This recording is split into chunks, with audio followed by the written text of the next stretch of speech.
I've seen all of you at certainly at least 1 week, and if not 5 weeks worth of seminar with Mr. Molina, who's here with us as well today, talking about service learning, talking about values and other issues related to service. Today I've had the pleasure of inviting Mr. Patrick Carl Filbert, founder and principal consultant at Post-Industrial Futures, to speak with us today. Patrick is a community development practitioner with nearly a decade of experience in urban planning, sustainability, public policy, and grassroots engagement. He holds a BS in environmental science from the University of Delaware and a master's in community and economic development from Penn State. He's completed additional training through the University of Miami, Michigan State, Harvard X, Strong Towns Academy, and Morgan State University.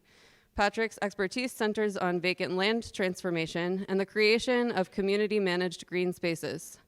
He has advanced this work with organizations such as 1,000 Friends of Oregon, Pigtown Main Street, Neighbor Space of Baltimore County, the Baltimore County Green Alliance, Baltimore Green Space, and the Butchers Hill Association. He also serves as chair of the Butchers Hill Streetscape Committee. Please join me in welcoming Patrick.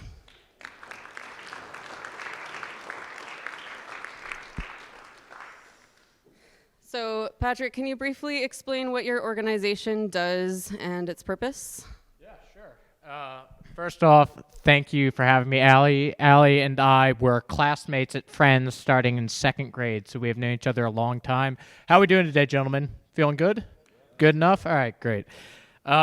So my organization helps communities transform vacant land into green space. Now, my focus, I do have some work in Cleveland, but my focus is mainly right here in Baltimore. Does anybody have a sense of how many vacant lots we have? I'm not talking about vacant homes. I mean vacant lots, bare bones. Any guesses?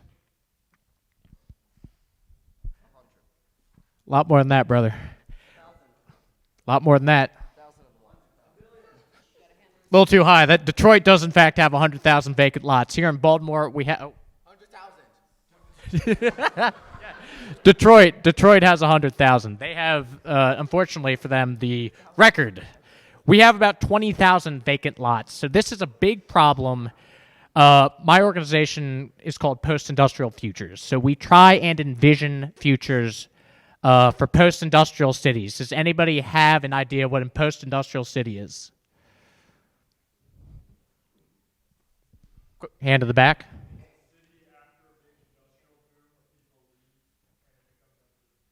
Bingo. Exactly.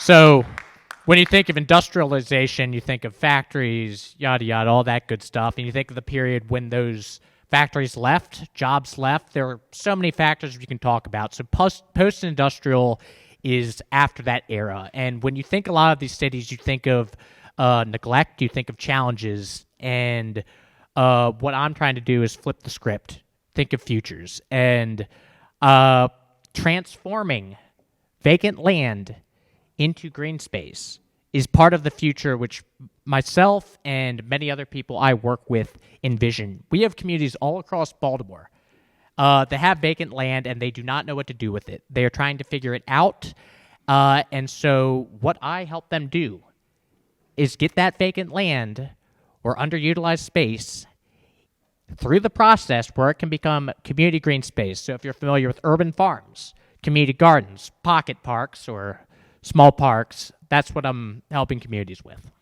So, what led you to this career of community development, urbanism, and environmentalism?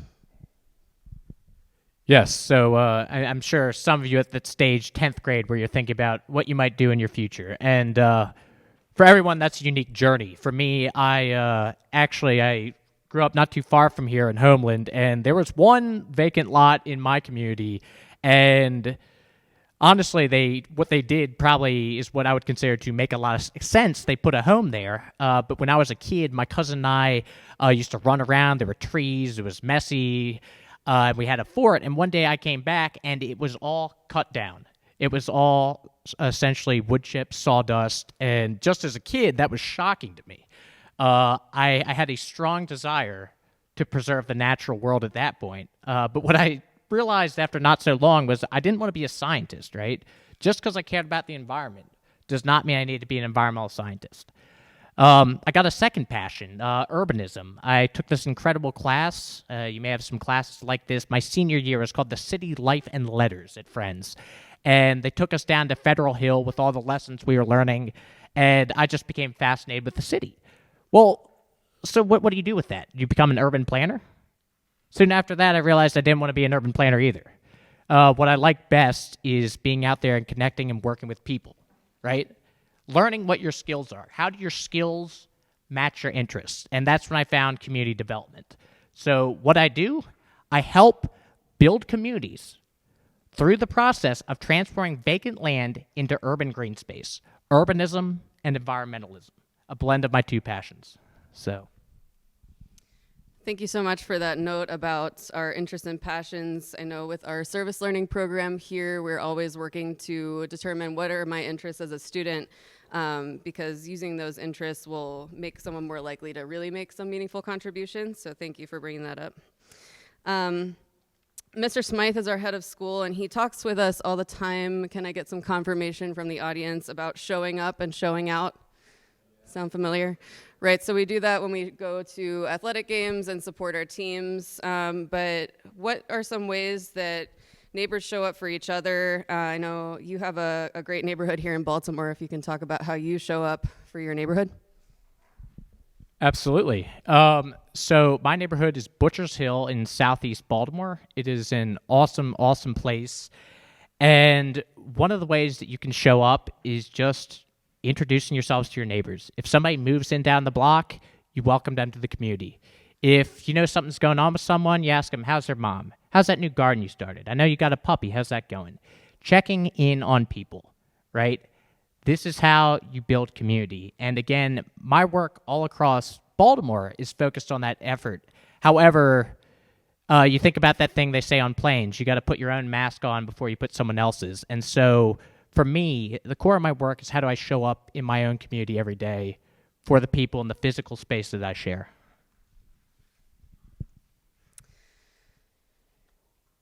For those of us who live in stable communities, I know that you mentioned that you grew up nearby in Homeland, which we could consider a stable community in Baltimore.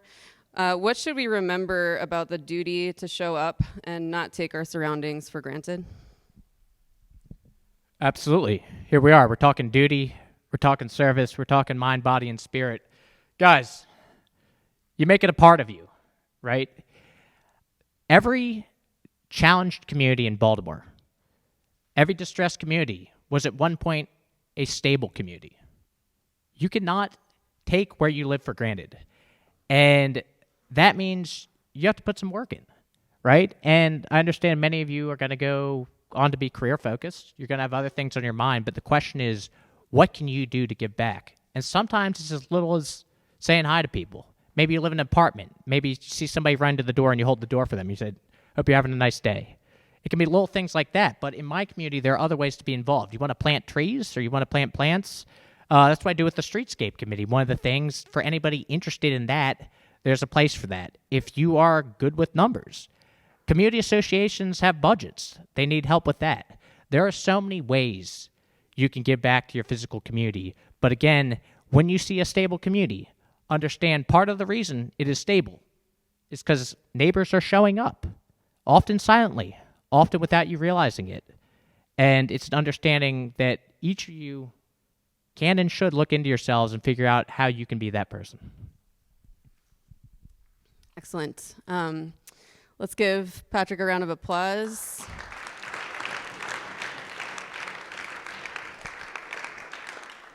Ms. Bala, do we have time for a couple of questions? Excellent. Anybody have any questions for Patrick? I'll hand him the microphone. Yes, sir.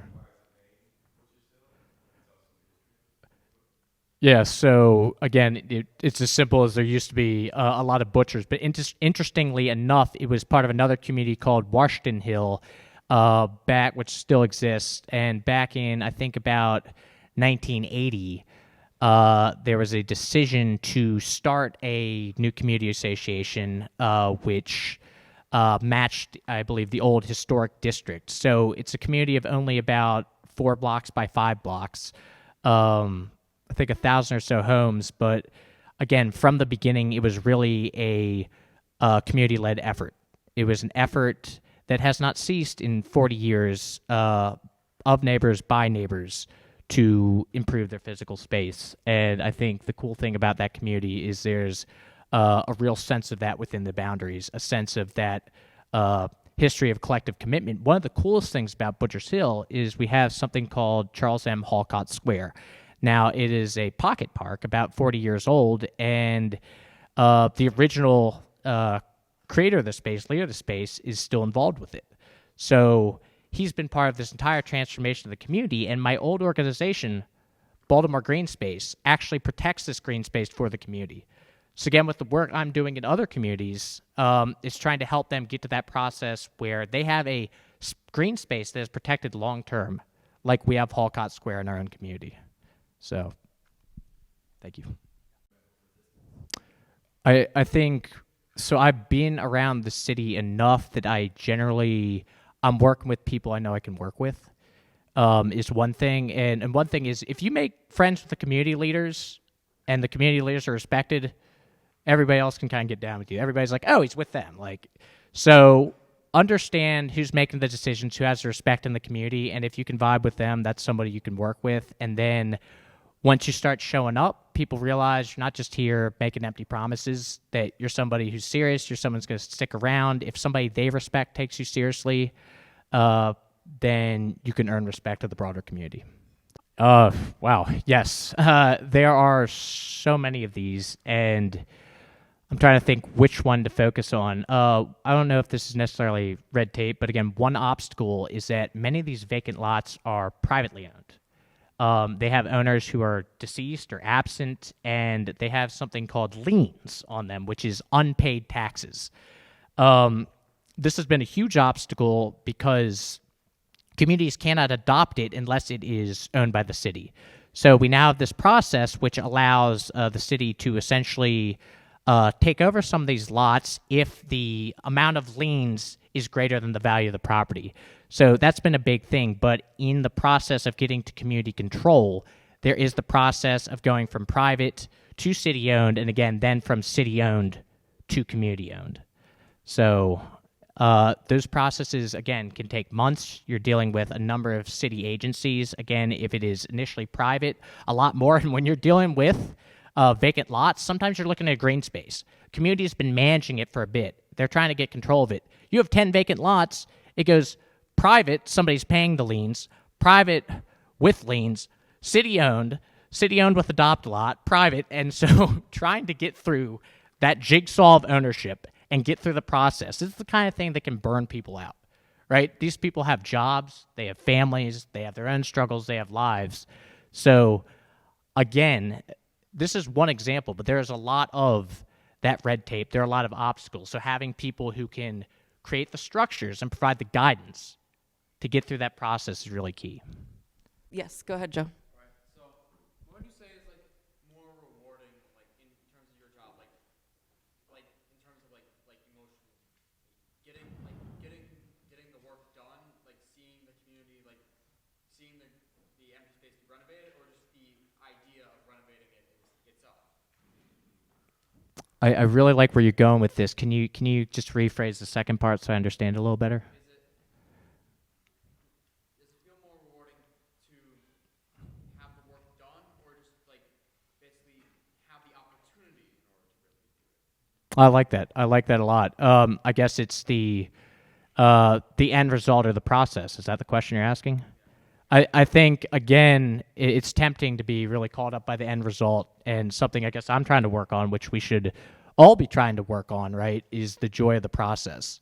The joy of the little victories, the little connections of working with people. Know not only are you connecting with them, but you're helping them connect with their neighbors. You are helping them get motivated and get a sense of hope, because this can be really daunting work, especially in distressed communities that have issues with, crime and drug addiction and cleanliness. I mean, you got issues with trash, and you have abandoned homes. So it can be really daunting work. So when you understand that you are uplifting someone's spirit, mind, body, and spirit, that can be incredibly rewarding, and it can be a victory in and of itself. So thank you for the question. That's a great question. And I think the key thing is to be adaptive. Again, understand I focus on community development. I have these passions, but, I'm being adaptive now. Funding shifts where people are needed shifts. And I think understanding, again, going back to service, basic skills, basic interests, but how can you shift in order to serve the people around you, in order to serve your community? So I like the general stuff I do. However, I am open to shifting in order to best fit where I'm needed. So, yeah, thank you.